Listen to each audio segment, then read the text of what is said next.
اور آج آپ دیکھ رہے ہیں ماشاءاللہ یہاں پہ آپ کو گرین پگڑیوں والے بھی نظر آ رہے ہیں، لال رومال والے بھی نظر آ رہے ہیں، بلیک اور وائٹ پگڑی بھی۔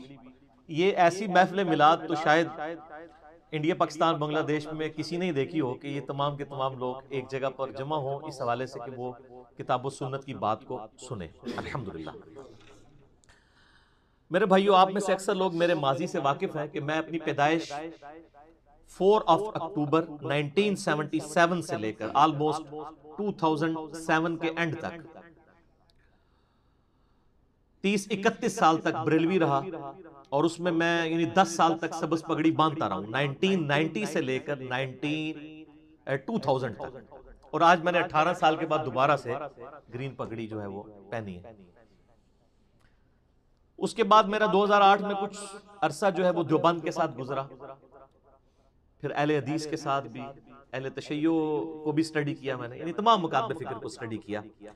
الحمدللہ آج بھی میں تمام مکاتب فکر کو مسلمان سمجھتا ہوں سوائے 2 فرقوں کے۔ ایک اہل سنت کا آف شوٹ ہے قادیانی، جو انڈیا پاکستان بنگلہ دیش افغانستان میں پایا جاتا ہے، اور ایک اہل تشیع کا آف شوٹ ہے نصیریہ، جو مولا علی علیہ السلام کے لیے الوہیت کلیم کرتے ہیں، ان کو خدا کا درجہ دیتے ہیں۔ شام کے اندر ایک فرقہ پایا جاتا ہے، اور یہ 2 مکاتب فکر ایسے ہیں کہ جن کی خود ان کے جو روٹ مکاتب فکر ہیں انہوں نے تکفیر کی ہوئی ہے۔ اہل سنت نے قادیانیوں کی ہوئی ہے تکفیر، اور اہل تشیع نے نصیریہ کی۔ ان دونوں کے علاوہ میں تمام مکاتب فکر سے اختلاف کے باوجود انہیں مسلمان سمجھتا ہوں، اور علمی طریقے سے ان کی غلطی ہائی لائٹ کرنے کی کوشش کرتا ہوں، اور یہی ایک مسلمان کا ایٹیچیوڈ ہونا چاہیے۔ میں سب کے پیچھے نہ صرف نمازیں پڑھنے کا قائل ہوں بلکہ پریکٹیکلی پڑھتا بھی ہوں، الحمدللہ۔ کیوں پڑھتا ہوں؟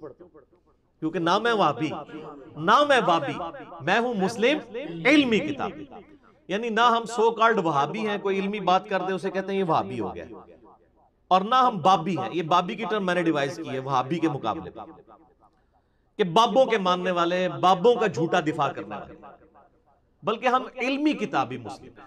اور یہ علمی کتابی کی ٹرم بھی میں نے قرآن حکیم سے لی ہے، سورۃ الاحقاف کی آیت نمبر 4 ہے، اعوذ باللہ من الشیطان الرجیم، بسم اللہ الرحمن الرحیم، ایتونی بکتاب من قبل ھذا او اثارۃ من علم ان کنتم صادقین۔ اے محبوب صلی اللہ علیہ وآلہ وسلم ان سے ارشاد فرمائیے کہ اگر تم قرآن کو نہیں مانتے ہو تو ایتونی بکتاب من قبل ھذا، اس کتاب سے پہلے اگر کوئی تمہارے پاس کتاب ہو اللہ کی وہ لے آؤ، او اثارۃ من علم، یا علم کے آثار ہو، ان کنتم صادقین، اگر تم سچے ہو تو انبیاء کے علم کے آثار ہوں یا ان کی کتابیں ہوں، وہ لے کر ان سے مجھ سے بات کرو۔ یعنی کتابوں کو مانو، بابوں کو نہیں، اور صرف ان بابوں کو مانو جو کتابوں کو مانتے ہیں، کیونکہ بابوں کو مانا اس لیے جاتا ہے کہ وہ کتابوں کے فالوور ہوتے ہیں۔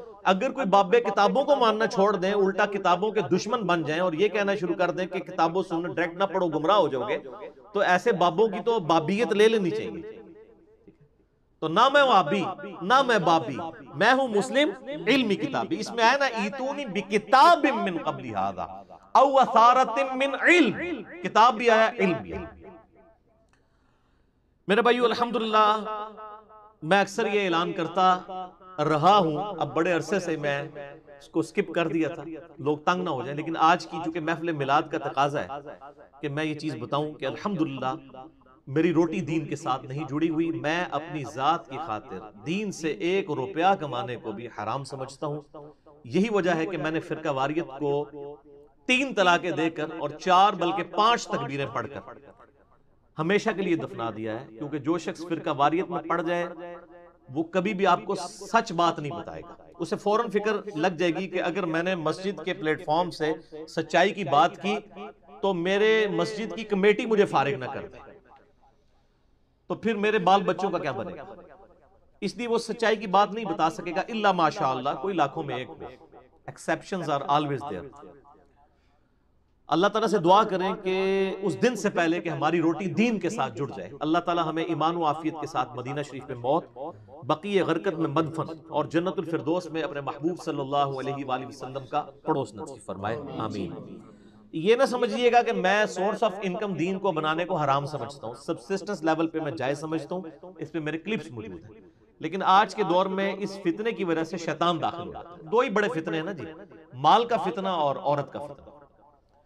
تو ان 2 فتنوں پر جو بھی سپیکر قابو پا لے تو اس کی جو دعوت حق ہے وہ لوگوں تک پہنچتی ہے اور اس کو لاس بھی نہیں پہنچایا جا سکتا. اور جو ان دونوں میں سے کسی ایک چیز میں پڑ گیا تو اس کا بیڑا غرق. اب مجھے نام لینے کی ضرورت نہیں ہے، بڑے بڑے انٹرنیشنل سپیکرز جو ہیں وہ یا عورتوں کے فتنے میں پڑے ہوئے ہیں یا مال کے فتنے میں. اب میں نام لوں گا تو پھر لوگوں کی دل آزاری ہوگی. بہرحال ہم اس معاملے کو چھوڑتے ہیں، آپ خود ہی جج کریں کہ کون سچ بات کر رہا ہے. آج کی یہ محفل میلاد کریٹیکل ہے اور سینسٹیو ایشو اس میں ڈسکس ہونے ہیں، لیکن یہ اسپیسیفکلی صرف 12 ربیع الاول اور میلاد مصطفیٰ صلی اللہ علیہ وآلہ وسلم سے ریلیٹڈ ہو. اس لیے باقی جو یعنی ضمنی کوسچنز ہیں وہ میں ایڈریس نہیں کروں گا. اس حوالے سے میں شروع میں 3 اپنے لیکچرز کا تعارف کروا دیتا ہوں. ایک ہے مسئلہ نمبر 63، ولادت مصطفیٰ صلی اللہ علیہ وآلہ وسلم اور رسول اللہ صلی اللہ علیہ وآلہ وسلم کی آخری وصیتیں. دوسرا ہے مسئلہ نمبر 163، وفات النبی صلی اللہ علیہ وآلہ وسلم سے متعلق صحیح عقیدہ. اور تیسرا لیکچر ہے مسئلہ نمبر 5، حیات النبی صلی اللہ علیہ وآلہ وسلم سے متعلق صحیح عقیدہ.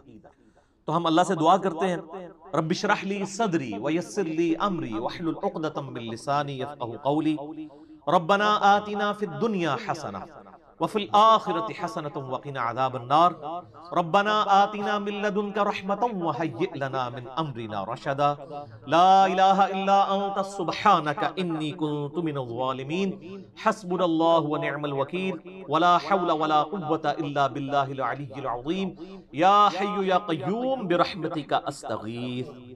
صلوا على الحبيب، اللهم صل على محمد وعلى آل محمد كما صليت على إبراهيم وعلى آل إبراهيم إنك حميد مجيد. اللهم بارك على محمد وعلى آل محمد كما باركت على إبراهيم وعلى آل إبراهيم إنك حميد مجيد.